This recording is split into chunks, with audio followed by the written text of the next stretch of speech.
How's it going, everybody? This is Jose from the Stock Market 101 channel, and I hope you guys are having a great day. And let's get right into the video. So I came up across this article right here, what to know about investing in marijuana stocks, and I think this would be a very great article for people that want to get into this industry, this upcoming industry that has high potential but also high risk. So let's go over some points in this article.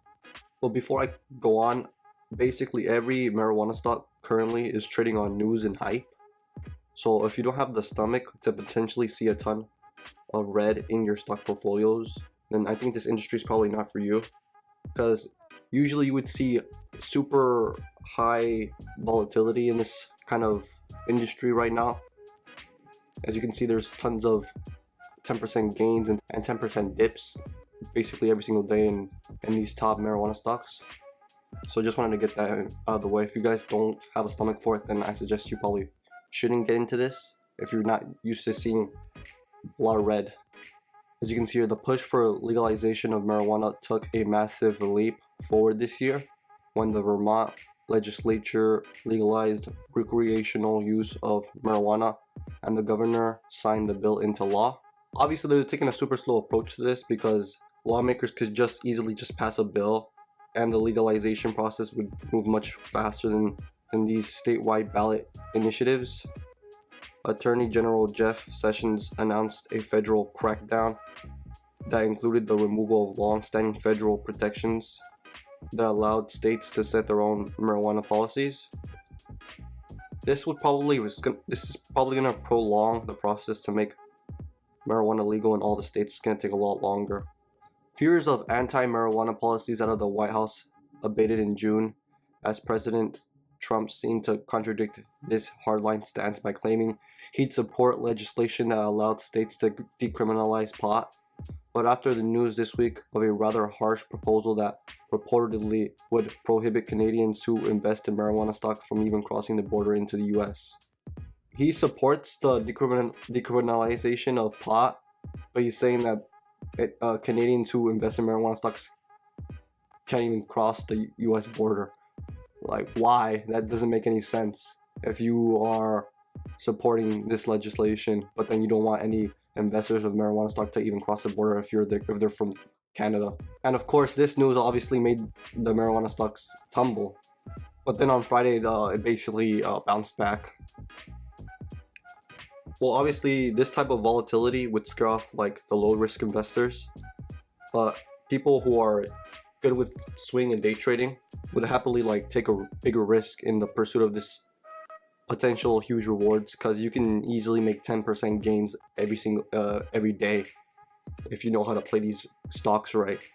And right here, of course, there's no blue chip marijuana stocks. Obviously, there's not. This is a very young industry, with many of these cannabis companies that are private, and many are trading on the OTC markets, which obviously you have some of the big ones, which is Aurora Cannabis, and we also have Canopy Growth, which you see here, and we also have this one right here, Afria.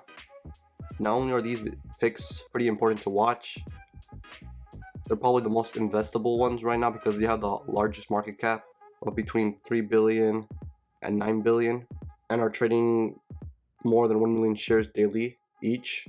With Aurora and Afria are listed on the pink sheets that Canopy Growth is in the New York Stock Exchange, with these three stocks having over 1,000% gain in the past 5 years, which is awesome. But as you can see here, in recent times, both Afria and Aurora right here, they're both down significantly this year. But Canopy actually is doing alright, with, as in the whole past year, it's actually up 60% since January.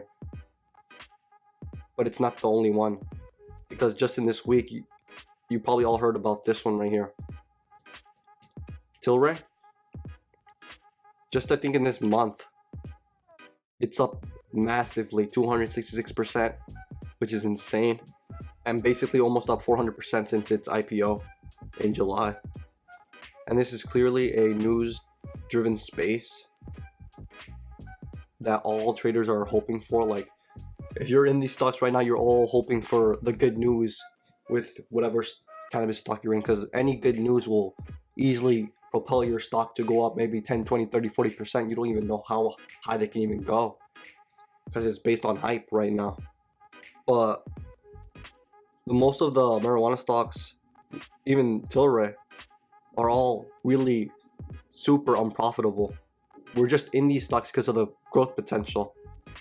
But of course, if you don't want to be directly in these cannabis companies, there are still some that are related to them, such as Constellation Brands, which is over here. They announced a $4 billion investment in canopy growth last month, causing canopy growth to nearly double in size. And there's also this one right here, Scott's Miracle Grow. Both Constellation Brand and Scott's Miracle Grow stock are in the red year to date, and they don't quite offer like that appeal since they're in the red, as most other stocks are up massively. But these are for those who want to just dip like their toes into the industry. But still, most of these cannabis companies are severely overvalued right now and unprofitable. But since it's basically an emerging market, anyone who's invested in these believe that eventually they will live up to all the hype, and these will become multi-billion-dollar companies in this cannabis industry. As I just said, it's all brand new stuff. Super high potential, but super high risk as well. And as for me, I do have a super small position in canopy growth and Aurora cannabis. And as time goes on, I'll probably be adding more shares. But like I said, it's basically a baby industry right now. And this is going to be the end of the video. Please drop a like, subscribe, and turn post notifications on. And I'll see you guys in the next one.